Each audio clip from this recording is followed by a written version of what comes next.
Capitol Report is a production of Senate Media Services. The 2012 session is underway.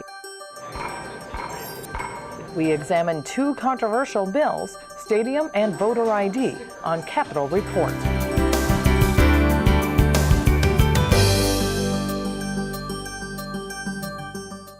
Hello, everybody, and welcome to this week's Capitol Report. I'm Julie Bartkey. The 2012 legislative session is now officially underway. The legislative session got underway with 3 new senators and 1 new representative. History was made in the House with the election of Susan Allen, the first Native American female state representative. The House has also set an ambitious adjournment date of April 30th, setting a fast and furious pace. Senator Bach has a little more aggressive timeline, but that's fine. We're happy to work to get out of here quicker. I have set a pretty aggressive, what I think is achievable but pretty aggressive timetable for this session. I don't see any reason we should be here past Easter. I've been through redistricting before, and once the lines come out and legislative members see what their new districts look like, a lot of them are going to want to go home.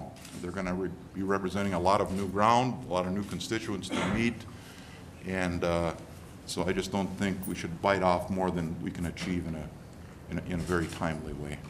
I'm with Senator Bach. I don't think we need to be messing around down here. I do wholeheartedly agree with them on redistricting. Those new maps come out.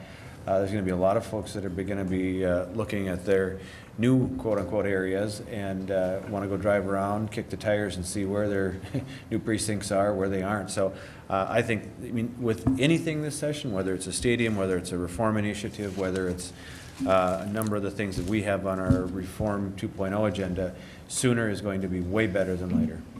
It's fair to say one of the most watched pieces of legislation this coming session will likely be the Viking Stadium issue. We have the House author of that bill, Representative Morrie Lanning, joining me now to talk a little bit about it. Thanks for coming on to Capitol Report. We appreciate your time. Thank you. Let's get right to it. Let's get with the site discussion right away. The governor says at this point the Metrodome site appears to be the only option for several reasons. Would you concur? Well, the Metrodome site is still very much alive, and in my view, so is Arden Hills, even though a number of people have said that's not a workable site. There are still issues at the Metrodome that are going to have to be resolved satisfactorily before we could move forward on that, not the least of which is the fact that the team would have to temporarily locate elsewhere at TCF Stadium for 2 or 3 years, which has all kinds of complicating features to it. And then also the city of Minneapolis wants the legislation to solve the Target Center problem as well as the stadium at the same time. And there are a number of legislators that have some real heartburn over that. Senator Julie Rosen, the Senate author of the stadium bill, says that she is site agnostic. What about you? Well, I've been open to all the different sites that have been put forward. Linden Avenue had some prospects, but we also knew at the very beginning that there were some issues there that could probably cause that to be taken off the table, which now appears to be what's happening. There are issues at the Metrodome, as I mentioned, and there are still issues at the Arden Hills site. And so at this point, we don't have a clear answer. And hopefully in the next week or so, we'll come closer to having clarity about which site we think has the best chance. Do you personally have a preference? I think from an ideal standpoint, the team would like to be in Arden Hills, but there are some issues there that would require them to put in more money, require Ramsey County to put more on the table, and neither one of those may be doable. Let's talk a bit about revenue. Racino at this point does not appear to be an option for financing, but one never knows if the push will be made for it. So given that, what kind of revenue sources do you support? We're still trying to sort through all of those issues. There are a lot of us that want to see Racino passed.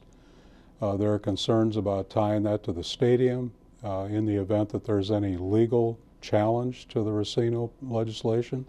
If there is, that could jeopardize our ability to get the stadium built in a timely fashion.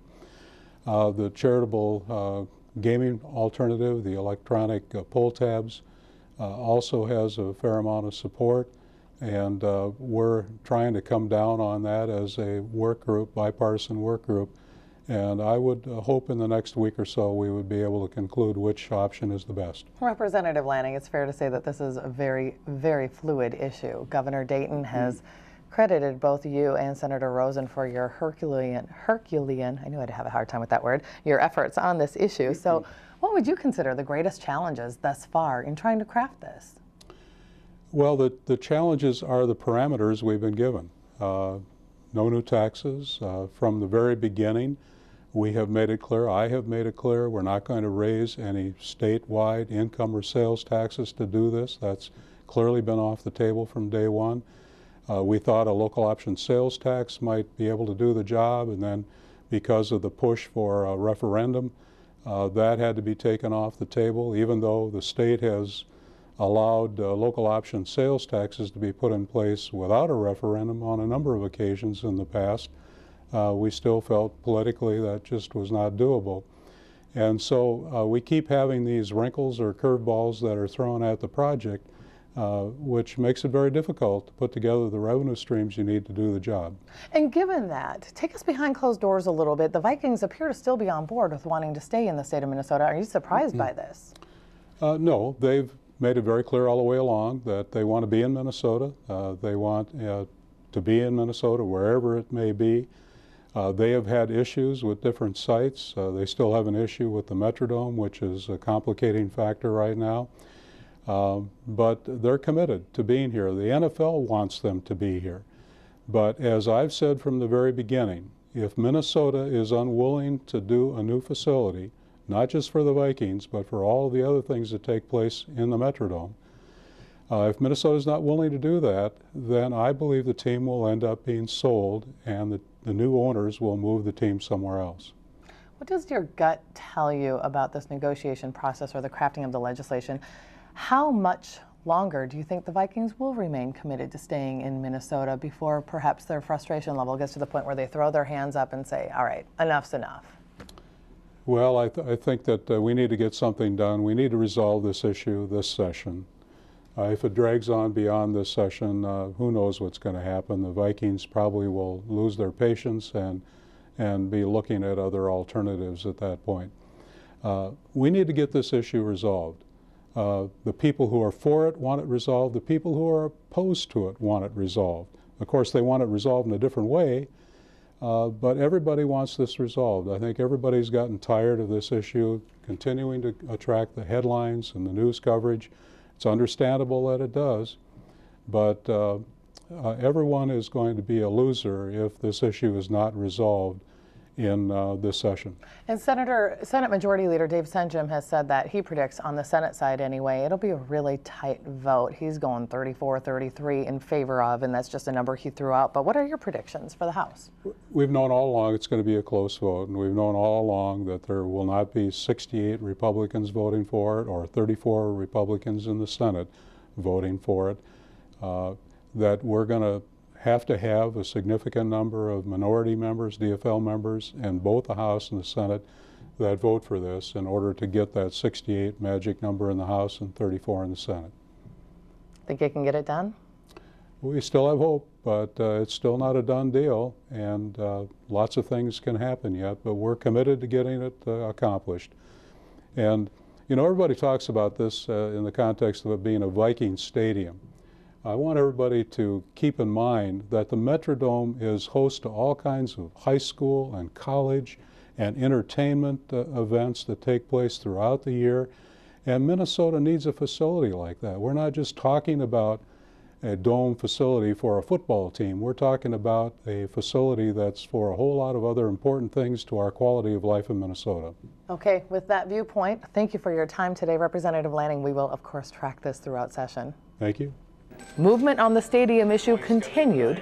Governor Mark Dayton met with various stakeholders on the issue to discuss the most realistic site and financing options. Well, there's always going to be a level of frustration when you're dealing with the political world as a business person. So we'll just have to take it as it goes along and making sure that we reach our ultimate goal and getting the stadium done for our fans and for everybody in Minnesota And we're very excited that we're getting closer and that a lot of hard work's ahead of us, but we feel optimistic and confident that we'll get something done. I fully understand the mayor and the city of Minneapolis' position on this. Target Center is an issue that needs to be resolved. For us to move forward on that, though, we run the risk of losing some legislative votes.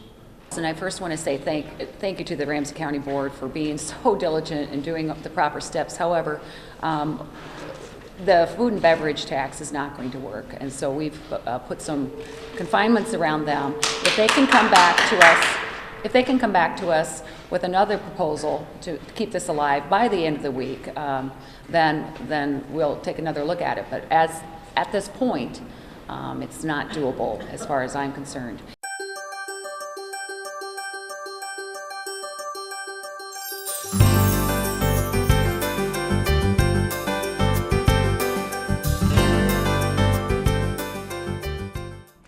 Several constitutional amendment pieces of legislation are expected this session. One of those is voter ID.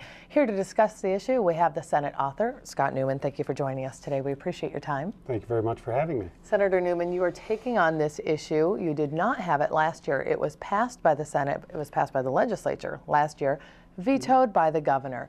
What can we expect in this year's bill that may be different than last year? Well, last year's voter ID bill was a pretty comprehensive piece of legislation that was, as you've indicated, passed by the legislature and at least in my estimation, unfortunately, vetoed by the governor.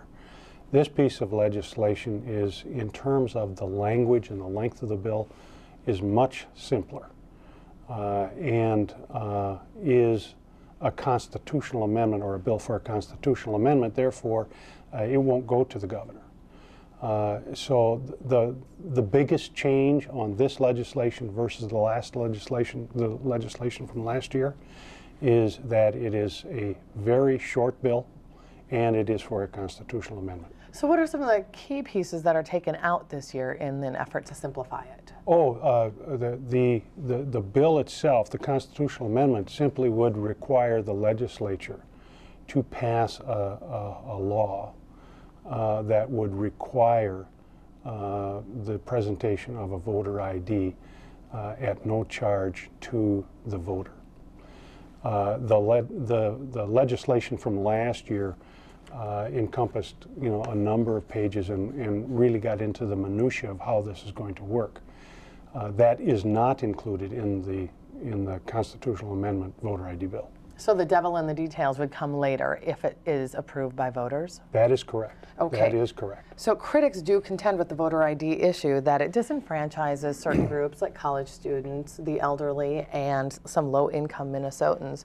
What is your counter to this argument? That is an argument that I have never bought into. I don't believe. I think that, in this day and age, everybody has some kind of identification. So, for instance, to argue that students who know a lot more about data processing and computers and iPhones than I do will not have the ability to handle a situation where they're required to present a voter ID, I don't believe that. To intimate that the elderly are unable to handle a voter ID, my goodness, I mean, they go to the doctor, they get Social Security benefits, they get jobs. To say that because you are elderly, you're not able to understand or present a voter ID for purposes of voter integrity, I just don't believe it. Okay, the majority of Minnesotans do favor voter ID, according to most polls. Some lawmakers, including Senator Scott Dibble, contend that once people actually understand the details of the legislation, and again, we were talking about the piece that was passed last year, not the one necessarily that will be introduced this session, but he contends that once voters understand those details, they change their minds. What do you think about that statement? I disagree with that statement. I believe that the people in the state of Minnesota want integrity in their election systems. And the voter ID is a way that we can ensure at least some part of that voter ID or that election system. Now, you know, I really believe that the right to vote is probably the preeminent right that we have as outlined in our Constitution. We lose that, we lose any ability to control anything else. But along with that constitutional right is what I would deem as personal responsibility. And to expect that a voter be in a position to present photographic ID to ensure the person who is voting is who they say they are, and that this identification is going to be provided to them at no expense by the government, so we take away the argument of a poll tax. I don't think that that's too much to ask in terms of personal responsibility on the part of the voter. Senator, go ahead, I'm sorry, I didn't mean to. Well, and the other thing I wanted to point out is that when there is voter fraud, and it's something that it's real nebulous and it's hard to prove, because how do we, after the fact that a vote has been cast, prove that the person who voted isn't who he says he is? It's a very difficult thing to prove, but I really believe that when someone votes in an election that doesn't have the constitutional right to vote, they disenfranchise me and they disenfranchise you. And that is in part what we're trying to prevent, is the disenfranchisement of legal voters. You touched upon my next question. You're talking about preventing perhaps some concerns with integrity in the system. So is that really what this is all about, is a preventative measure? Or is it because you do feel that the integrity of the system is truly compromised at this point? Well, I think it's both. I think it's both. I mean, there are facts and figures out there that will show that there is, in fact, voter fraud in Minnesota. Now, folks like Senator Dibble will deny that, but the truth is there are cases of voter fraud, even though it's very difficult to prove from a criminal prosecution standpoint. So, in part, it's a matter of protecting the integrity of the system, and I think Minnesota is just outstanding in terms of the percentage of voters in a presidential election. I mean, what do we have? 70–80% of our population votes. That's wonderful, but it's also a preventative measure. And I do believe that there are instances where people show up and cast a vote and they are not who they say they are. And under the present system, that vote counts. Even though there may be some prosecution at a later date, that vote still counts. And by requiring the voter ID, the picture ID, we are going to prevent some of that. Okay, so Senator, how quickly can we expect legislation to be formally introduced? The bill will be, you're talking about the constitutional amendment? Correct. I signed it a few minutes ago. It will be dropped today, and I will be moving forward with it just as quickly as I possibly can. I would anticipate it will be one of the first measures that comes to the Senate floor. At least that's what my goal is. Okay, and we will track that measure, and we appreciate your time. Thank you for joining us today. You're very welcome. Thank you very much.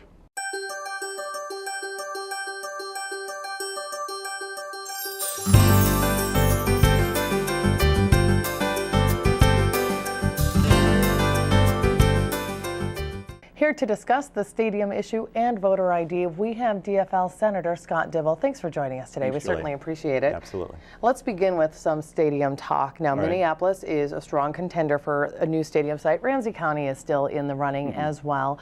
Are there any proposals that you would support at this point? Well, all things being equal, if we're going to be building a stadium, which I don't generally support, it makes sense, of course, to build a stadium where we already have significant infrastructure in place and we don't have to build hundreds of millions of dollars worth of new highways and sewers and really goof up our entire metro area's land use planning, and create all kinds of suburban sprawl that no one ever intended. So it just makes sense to take advantage of our existing infrastructure. We've already made that significant expenditure of tax resources. Might as well put it in Minneapolis. That being said, I'm not crazy about the idea of spending tax dollars on professional sports stadiums. These are huge profit-making enterprises. We've got people making literally millions upon millions of dollars. We don't go out and literally build a factory for a company to make their widgets. we might support them through making sure we have a well-educated workforce, we have well-educated research in our state, we have a high quality of life, we have safe communities, we have clean air, we have those sorts of things that really set the stage for economic competitiveness. But to go and pay the overhead of a profit-making venture just because it feels really good, it just doesn't make a lot of economic sense to me. So does Representative Lanning's argument that this isn't just a stadium for the Vikings, it also will hold a variety of other events, including high school tournaments, et cetera, does that carry any weight with you? Well, we have significant facilities already. We have, the Excel, the Target, TCF. We have all kinds of, and we only have so many entertainment dollars to go around in a given area. Any economist will tell you that when we do these sorts of things, we simply displace where the dollars are being spent from one place to another. And more to the point, we're building these public facilities. The public owns, they pay for, they start competing against each other. So we have this weird situation where the Target Center and the Excel Arena compete against each other for the same concerts.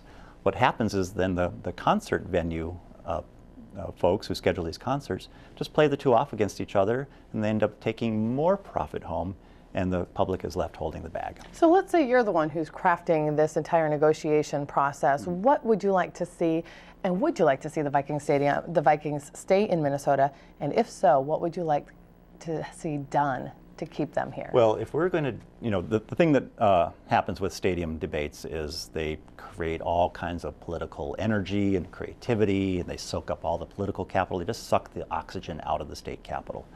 So if we were to just concede that the stadium thing is going to happen, which I think it probably will, because we've got, deep pocket lobbyists, millions of dollars being spent to influence legislators. These things, it's the good old boys wanting their toys, and it's just going to happen. So let's create larger possibilities. Let's perhaps maybe create an idea where we do make the kinds of investments that do have economic return on the dollar, that create larger economic vitality and competitiveness, the kind of investments we know pay off and create greater economic opportunity for Minnesotans. Such Things as? like building out our transit system in the metropolitan area, investing in early childhood education, maybe getting back to supporting the university to the extent that we should. We only are paying about 14% of the university's operating costs. We used to pay 60%. That is the economic engine of our state. So, I could see my way clear to supporting an idea where perhaps we finish, we have a 1/4 cent metro sales tax for transit. Maybe we bring that to a 1/2 cent and really build a transit system, support early childhood education, nick a little bit of it for the stadium. But absent that, we're just wasting our public tax dollars on something that does not grow our economy. Okay, Senator, let's transition over to the voter ID issue. It passed last year. It was vetoed by the governor. He has stated that it needed to have some strong bipartisan support. Historically, it is very divisive. Do you see any room this session for compromise? Well, no, I don't. I feel like this is really a very partisan initiative, and it's frankly fairly cynical. It addresses a problem that doesn't exist. It's very disappointing to see this really put out in front of the legislature, and by extension it's going to be put out in front of the people this fall. And it is very divisive, and it's divisive for a reason. Essentially, Senator Newman says that this is just another layer to protect the integrity of the system, and that voter fraud does exist, although it's difficult to prove in the court system. What is your reaction to those comments? That he's not telling the truth, frankly. There is virtually no voter fraud in Minnesota.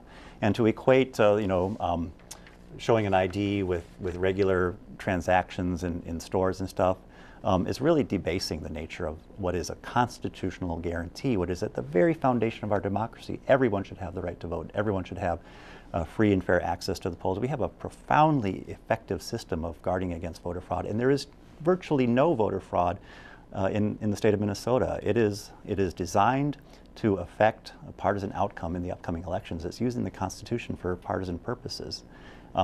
Frankly, it's very cynical. It's part of a larger national agenda that's at play, that has been put in motion, frankly, by the corporate interests who really want to depress turnout among likely Democratic voters and improve the prospects of Republicans to succeed at the polls. Do you think that there are any key messages that can be brought forth to the public if this is indeed passed through the legislature and is placed as a constitutional amendment?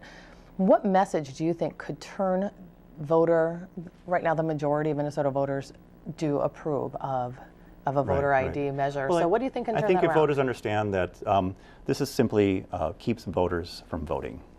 And the kind of voters who are going to be kept from voting are senior citizens who don't have state-issued ID or some sort of government-issued ID, and it's going to be very difficult for them to access that. Minority people, poor people. So it disenfranchises voters. It doesn't do anything to improve our election system. It actually makes it worse for people. And the fact that it's being propelled by large, deep-pocketed corporate interests who are looking to manipulate our election system to benefit Republican elections. How do you think that message can be conveyed to the public? I think working through, church groups, working, neighbor to neighbor, through what we call earned media, making sure that people who are reporting on these stories really know what's going on, and so that folks are reading in their newspapers or hearing on the radio what's really going on. And of course, there will be some measure of what we call paid media, making sure that we get the message out through, commercials and radio ads and those sorts of things. Senator Dibble, as always, thank you so much for your perspective today. We appreciate it. Thanks, Julie. The legislature wasted no time convening its committees, with education in the House and Senate taking center stage on day one. The House took up what it considers key funding reform, allowing levy dollars to follow a student who transfers to a charter school, instead of the majority of those funds staying with the original school. But so it appears to me that in the case of Minneapolis, for example, when they're going out to referendum, it doesn't sound like they're actually presenting to their taxpayers that, $8.5 million of the levy to be collected is actually for students who aren't being served in their district who are attending charter schools. And I don't know what the numbers would be, but I guess they're probably even higher in terms of the kids who are open enrolled. So I guess if people don't want to vote for this bill, which I support wholeheartedly, I think there's got to be some other kind of truth in advertising bill that we do support that would require districts to educate their voters on the amount of tax revenue that's being collected ostensibly under a per pupil advertisement to the district, when in reality the total revenue being collected is serving a much smaller number of people than voters might think. The bottom line is we just haven't funded the way the state is supposed to fund our schools, whether they're traditional district schools or charter public schools. We haven't done our job. We took $3,383 from every student, every public school student in this state. And that's wrong. I'm your moral compass. That's wrong. Who's we? I didn't do Representative it. Slocum, sorry. You want me to tell you who? I didn't think you really wanted me to go there. I was trying to be bipartisan and nice. My side didn't vote for that.